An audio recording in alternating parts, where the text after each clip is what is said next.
आखिर राम मंदिर के निर्माण में ऐसा क्या मिला जिसकी इतनी ज्यादा चर्चा हो रही है। जब नासा के वैज्ञानिकों ने इन चीजों के बारे में पता चला तो वो भी हैरान हो रह गए। और सबसे बड़ी बात है, जब आपको इनके बारे में पता चलेगा तो आप भी रोंगटे खड़े हो जाएंगे। एक बात और, इस वीडियो को देखने के बाद आप भी अपने आप को हिंदू और सनातनी होने पर बहुत ज्यादा गर्व करोगे। आखिरकार कई सालों के इंतजार के बाद ही की घड़ी खत्म हो चुकी है और राम मंदिर भी बनकर तैयार हो चुका है। और अब लोग 22 जनवरी का इंतजार कर रहे हैं, क्योंकि इस दिन के बाद भारत के लोगों को हर समय राम मंदिर में जाने का मौका मिलेगा और लोगों का इंतजार, साथ ही साथ पूरे दुनिया का इंतजार खत्म हो जाएगा। लोग 22 जनवरी को राम लला की मूर्ति जब स्थापित होगी तो उसको देखकर झूम उठेंगे, क्योंकि इस दिन के बाद राम मंदिर के दरवाजे हमेशा हर किसी के खुल जाएंगे। भक्तों का आना जाना यहाँ लगा रहेगा।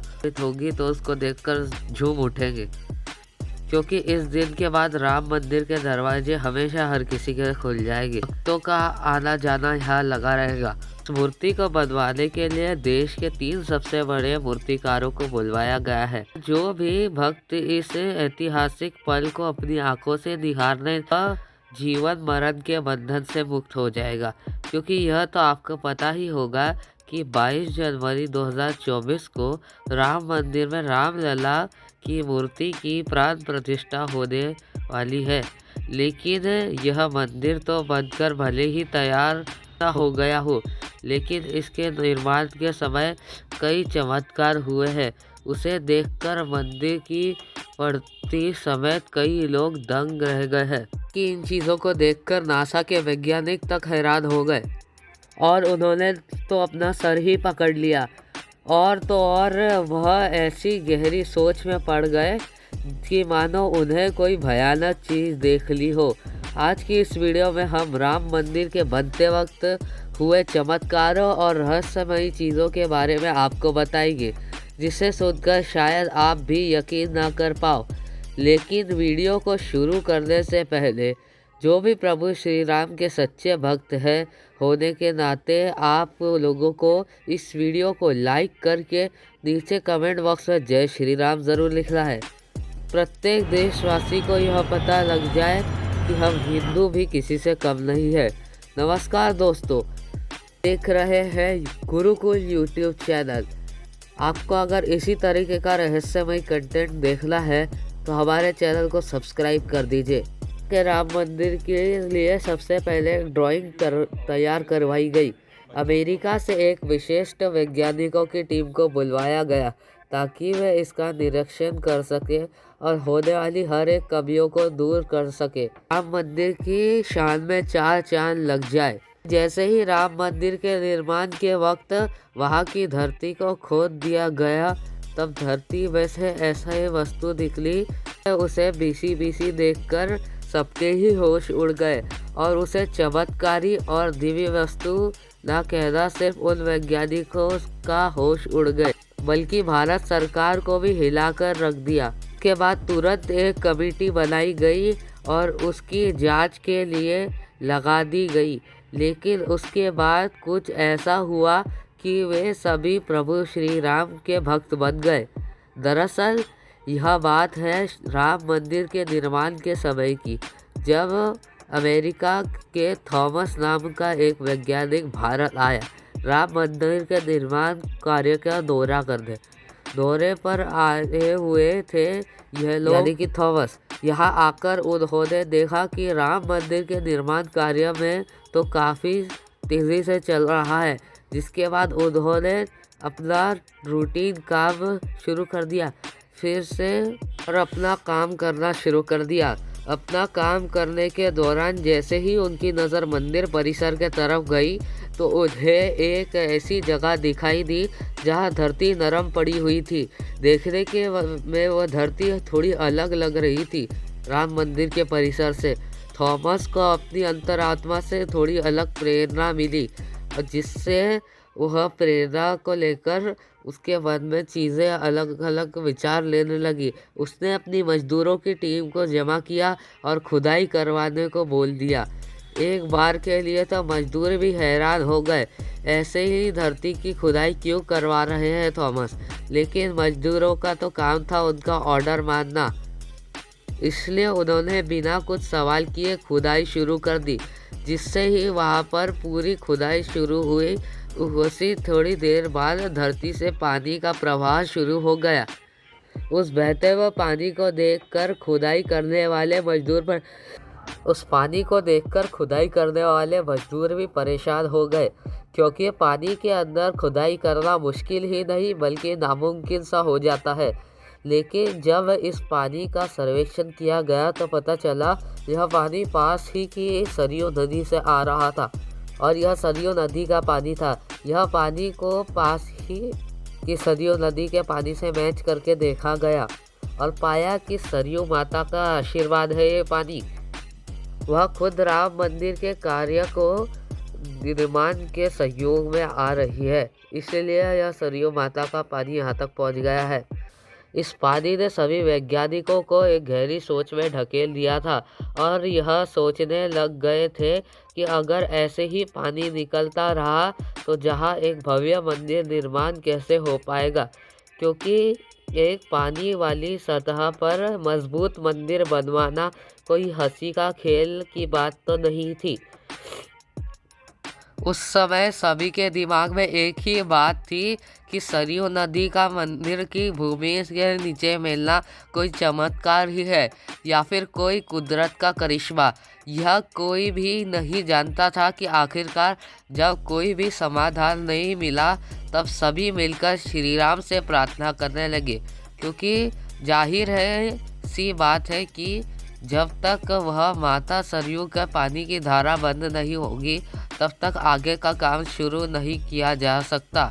लेकिन अगले ही दिन श्री राम ने उनकी पुकार सुन ली और माता सरयू का पानी स्वतः ही बंद हो गया, और एक बार फिर से राम मंदिर का निर्माण कार्य जोरों शोरों से चलने लगा।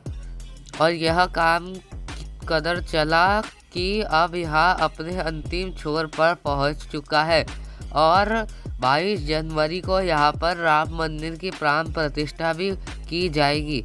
यह मंदिर इतना भव्य बना है कि इसे देखने के लिए भारत सरकार ने यहाँ एक अंतर्राष्ट्रीय हवाई अड्डा भी बनवाया है, ताकि देश विदेश और दुनिया के लोग सीधा यहाँ प्लेन से आ सके और राम मंदिर और अयोध्या को देख सके। अब सवाल यह है कि जब पुराने समय में यह राम मंदिर था वह कैसा दिखता था, जिसे तोड़कर बाबर ने बाबरी मस्जिद बनाई थी। उसे राम मंदिर का निर्माण आखिर किसने किया था, क्योंकि यह रहस्य आज तक सीमित लोगों को ही पता है। ज़्यादातर लोगों को इसके बारे में कुछ भी मालूम नहीं है। तो चलिए आज की इस वीडियो में आपको बताते हैं पूरा रहस्य। वीडियो के माध्यम से आपको बता देता हूँ, तो बने रहिए हमारे वीडियो में, साथ ही वीडियो को एंड तक देखिए। और उस समय भगवान राम की नगरी अयोध्या को किसने बनाया था? यह पवित्र नगरी हिंदुओं के लिए बहुत ही ज़्यादा महत्वपूर्ण है, क्योंकि यहाँ पर स्वयं प्रभु श्री राम का जन्म हुआ था, इसलिए राम जन्मभूमि इसे कहा जाता है। इतिहासकारों के अनुसार कौशल प्रदेश की प्राचीन राजधानी अवध को कालांतर में अयोध्या और बौद्ध काल में साकेत कहा जाता था। अयोध्या मूल रूप से मंदिरों का शहर था, हालांकि यहाँ पर खुदाई के वक्त आज भी हिंदू और बुद्ध एवं जैन धर्म से जुड़े मंदिरों के अवशेष देखे जा सकते हैं, जिसमें खम्भों से लेकर हिंदू आकृतियाँ आए बनी हुई है। अयोध्या नगरी में होने वाले वर्णन भी वाल्मीकि रामायण में मिलते हैं। कहते हैं कि भगवान श्री राम के जल समाधि लेने के पश्चात अयोध्या के कुछ काल के लिए उजाड़ सी गई थी, लेकिन उनकी जन्मभूमि पर बना महल वैसा का वैसा ही था। भगवान श्री राम के पुत्र कुश ने एक बार पुण्य राजधानी अयोध्या का पूर्ण निर्माण करवाया, और इस निर्माण के बाद सूर्य वंश की अगली 4 पीढ़ियों तक इसका अस्तित्व आखिरी राजा महाराज बृहद बल की तक अपने चरम पर रहा। कौशल राज बृहद बल की मृत्यु महाभारत के युद्ध में अभिमन्यु के हाथ हुई। महाभारत के युद्ध के बाद अयोध्या उजड़ सी गई और मगर श्री राम की जन्मभूमि का अस्तित्व फिर भी बना रहा। इसके बाद यह उल्लेख मिलता है कि ऐसा लगभग 100 वर्षों तक चला। 100 वर्ष पूर्ण उज्जैन के चक्रवर्ती सम्राट विक्रमादित्य ने दिन आखेट करते हुए अयोध्या पहुंच गए। थकान होने के बाद और उसके कारण अयोध्या के सरयू नदी के किनारे आम के वृक्ष के नीचे वह बैठ गए और वहां पर आराम करने लगे। और उस समय यहाँ घना जंगल सा था और वहाँ पर कोई बसावट भी नहीं थी। महाराज विक्रमादित्य को इस भूमि में कुछ चमत्कार दिखाई देने लगे। उन्होंने खोज आरंभ की और पास के योगी और संतों के कृपा से उन्होंने ज्ञात किया कि श्री राम की भूमि अवध है ये जगह।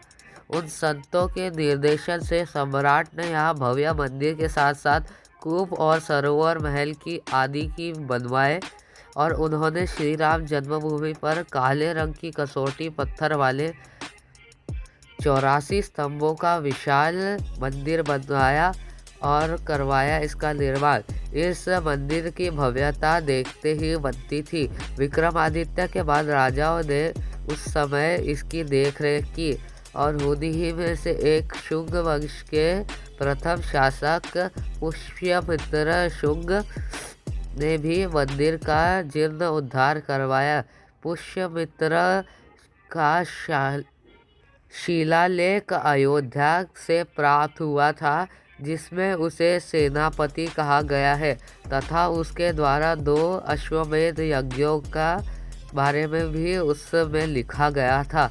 अधिक अभिलेखों से ज्ञात होता है कि गुप्त वंशीय चंद्रगुप्त द्वितीय के समय और तत्पश्चात काफ़ी समय तक अयोध्या गुप्त साम्राज्य की राजधानी थी। गुप्तकालीन महाकवि कालिदास ने अयोध्या का रघुवंश में कई उल्लेख किया है।